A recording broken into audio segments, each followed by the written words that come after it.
बेकारी की दौड़ में जीत हासिल करना आसान नहीं होता। ना जाने कितने लोगों का पूरा जीवन इस दौड़ को पूरा करने में समाप्त हो जाता है। रविवार का दिन था। रेलवे स्टेशन की बेंच पर बैठा हुआ प्रकाश हजारों की संख्या में रेलवे की भर्ती की परीक्षा देने आए नौजवानों की भीड़ देखकर वह चिंता में डूब गया था। अभी 2 दिन पहले ही वह बनारस में अपने मामा के घर आया था। 2 दिन तक काशी के मंदिरों के दर्शन के उपरांत आज उसे वापस अपने घर लखनऊ जाना था।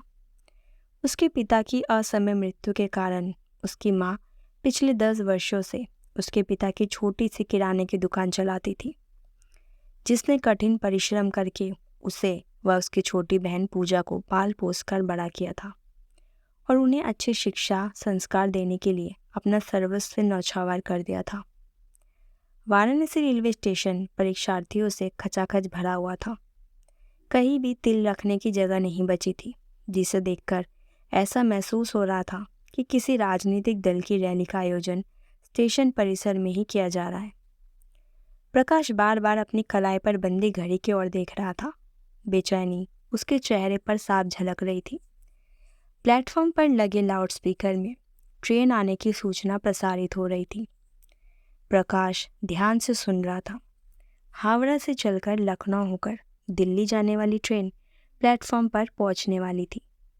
इंतज़ार की घड़ियां खत्म हो चुकी थी। ट्रेन प्लेटफॉर्म पर पहुंच चुकी थी। ट्रेन रुक चुकी थी। प्रकाश अपना बैग लेकर तेजी से ट्रेन के दरवाजे की ओर बढ़ने लगा। अरे हटो, बाहर निकलने दो। डिब्बे के अंदर के यात्री चिल्लाते हुए नीचे की ओर आने की कोशिश कर रहे थे। कुछ अपने सामान के साथ बीच में फंसे हुए गिड़गिड़ा रहे थे। उनकी गुहार सुनने वाला वहाँ कोई नहीं था। दोनों तरफ के दरवाजों से भीड़ अंदर घुसने लगी। छोटे बच्चे चीख चीख कर रोने लगे। भीड़ में फंसी महिलाओं से छेड़छाड़ करते हुए कुछ नौजवान पढ़े लिखे होकर गवारों जैसी हरकतें कर रहे थे। प्रकाश अपनी पूरी ताकत लगाकर ट्रेन के दरवाजे की रॉड पकड़कर अंदर की ओर खिसकने लगा। उसके बगल एक महिला अपने 10 वर्ष के लड़के को साथ लिए ट्रेन से बाहर निकलने की कोशिश में भीड़ में दबी जा रही थी। अचानक भीड़ उत्तेजित होने लगी। वह महिला भीड़ के धक्के से खुद को संभाल ना सकी। उसका बायां पैर प्लेटफॉर्म और ट्रेन के बीच में सरक गया। हे भगवान, मर गई, कोई बचाओ, महिला चीखने लगी। प्रकाश एक झटके से पीछे की ओर पलटा। वह महिला उसकी कमर पकड़े लटक रही थी। भीड़ में दबा उसका लड़का मम्मी मम्मी चिल्ला रहा था। प्रकाश को अपनी माँ के शब्द याद आ रहे थे। वह उस महिला को मुसीबत में देखकर ट्रेन के अंदर जाकर जगह लेने की जगह उस महिला की मदद करने का प्रयास कर रहा था। आंटी, आप घबराए नहीं, मेरा हाथ मत छोड़िएगा, प्रकाश जोर से बोला। पीछे से धकेल रहे नवयुवक के सिर पर जोरदार धक्का देते हुए प्रकाश चीखते हुए बोला, रुक जाओ, आंटी को निकलने दो। वह गुस्साए हुए अंदर की ओर ढकेल रहे युवकों से बोला। अपनी जान की परवाह ना करते हुए प्रकाश ने उस महिला को खींचकर बाहर निकाल लिया। भीड़ से उसके लड़के को खींचते हुए प्रकाश भीड़ से बाहर आ गया। उसकी शर्ट के बटन टूटकर बिखर गए, बाल उलझ गए। उसने पलटकर डिब्बे की ओर देखा। दोबारा अंदर जाने की कोशिश करना उसे एवरेस्ट की चोटी पर चढ़ने जैसा महसूस हो रहा था। ट्रेन का सिग्नल डाउन हो चुका था। वह धीरे धीरे सरकते हुए प्रकाश की आंखों से ओझल हो चुकी थी। प्रकाश उसी बेंच पर जाकर चुपचाप बैठ गया। बेटा, धन्य है वह माँ जिसने तुम जैसे संस्कारी बेटे को जन्म दिया है। वह महिला प्रकाश के पास आकर उसे दुआएं दे रही थी। उसकी आंखों से आंसू टपक रहे थे। कोई बात नहीं आंटी, आप भी तो मेरी माँ जैसी है, प्रकाश उस महिला को दिलासा देते हुए बोला। अच्छा बेटा, मैं चलती हूँ, तुम हमेशा खुश रहो। वह महिला प्रकाश को दुलारते हुए बोली। नमस्ते आंटी, अपना ख्याल रखिएगा। प्रकाश उस महिला की ओर आदरपूर्वक देखते हुए बोला। वह महिला प्रकाश की आंखों से ओझल हो चुकी थी। उसकी मदद करने में प्रकाश को ट्रेन छूट जाने का कोई अफसोस नहीं था। चलते वक्त उसे मामा जी के कहे शब्द अच्छी तरह याद थे। उसे कोई खतरा मोल नहीं लेना था। वह अपनी माँ का एकमात्र जीने का सहारा था। इस बात से वह भली भांति परिचित था। 5 घंटे बीत चुके थे। प्रकाश बेंच पर लेटा झपकियां ले रहा था। ट्रेन के आने की सूचना सुनते ही उसका चेहरा चमक उठा। वह बेंच से उठकर प्लेटफॉर्म पर टहलने लगा। ट्रेन प्लेटफॉर्म पर पहुंच चुकी थी। भीड़ पहले से कुछ कम थी। डिब्बे के अंदर पहुंचते ही प्रकाश विचलित होने लगा। सभी सीटों पर लोग बैठे हुए थे। कुछ नीचे की फर्श पर फैले हुए नजर आ रहे थे। बेकारों के लिए नौकरी में जगह नहीं, ट्रेन में बैठने की जगह नहीं, हर जगह इसी जगह की लड़ाई है। प्रकाश बड़बड़ा रहा था। तभी एक सीट पर प्रकाश की नज़र पड़ी जिस पर सिर्फ 2 लोग बैठे थे।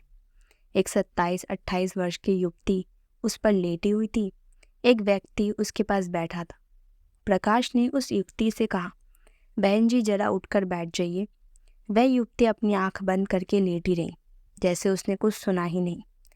सुन भाई, आगे बैठ जा, इनकी तबीयत खराब है, युवती के पास बैठा व्यक्ति बोला।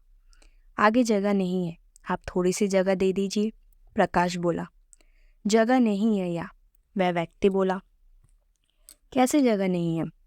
प्रकाश उस युवती का पैर खिसकाते हुए बैठ गया। अरे तुम्हें समझ में नहीं आ रहा है? वह व्यक्ति बोला। नहीं समझ आ रहा है, बताओ क्या करोगे? प्रकाश गुस्साते हुए बोला।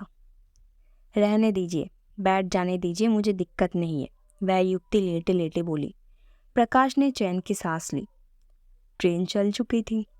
प्रकाश बैठे बैठे थकान होने के कारण झपकियां ले रहा था। ट्रेन जौनपुर स्टेशन पर पहुंचकर रुक चुकी थी। ट्रेन के अंदर परीक्षार्थियों का मेला प्रवेश कर रहा था। सैकड़ों लोग डिब्बे के अंदर पहुंच चुके थे। अरे उठो, इस सीट पर 3 लोग बैठे हैं। सामने 6-7 लड़के उस युवती को उठाने लगे। ये नहीं उठेगी, वह व्यक्ति बोला। कैसे नहीं उठेगी? कहते हुए लोग उस युवती को उठाकर बैठ गए। गुंडागर्दी करते हो तुम लोग, वह व्यक्ति गालियां बकने लगा। कुछ ही देर में मामला बढ़ गया। 8-10 लड़के युवती के साथ बैठे व्यक्ति की पिटाई करने लगे। अरे छोड़ दो, मत मारो, वह युवती चिल्ला चिल्ला कर मदद मांग रही थी। अरे रुक जाओ भाई, जो बैठ सकता है बैठ जाओ, प्रकाश मारपीट कर रहे लड़कों से बोला। कुछ देर में सब शांत हो चुका था। सुबह के 7 बज रहे थे। ट्रेन लखनऊ पहुंच रही थी। प्रकाश ट्रेन से निकलकर अपने घर पहुंच चुका था। उसे देखते ही उसकी बहन पूजा चिल्लाने लगी, मम्मी मम्मी भैया आ गए। प्रकाश के हाथ पांव फूल चुके थे। वह चुपचाप बिस्तर पर जाकर लेट गया। प्रकाश शाम तक सोता रहा। अरे प्रकाश उठो बेटा, क्या हुआ?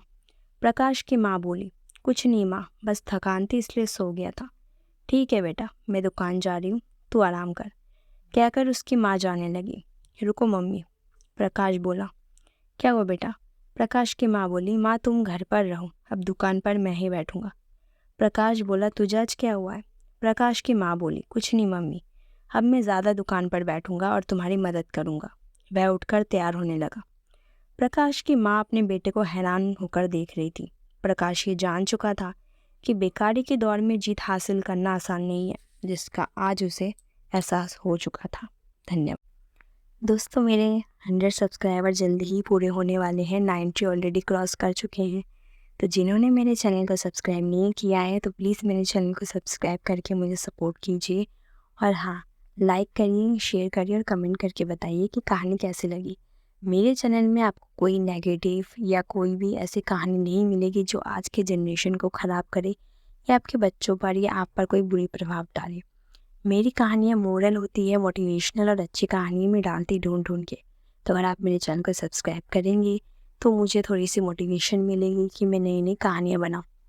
आज की जनरेशन में ज़्यादातर सब ऐसी कहानियाँ बनाते हैं, उससे उनके सब्सक्राइबर तो जल्दी बढ़ जाते हैं, लेकिन वो मोरल नहीं होती या बच्चों को दिखाने लायक नहीं होती। उम्मीद करते हो आप समझ गए होंगे। तो मेरे चैनल में आपको ऐसी कोई कहानी नहीं मिलेगी। चलिए आज के लिए रखती हूँ। धन्यवाद।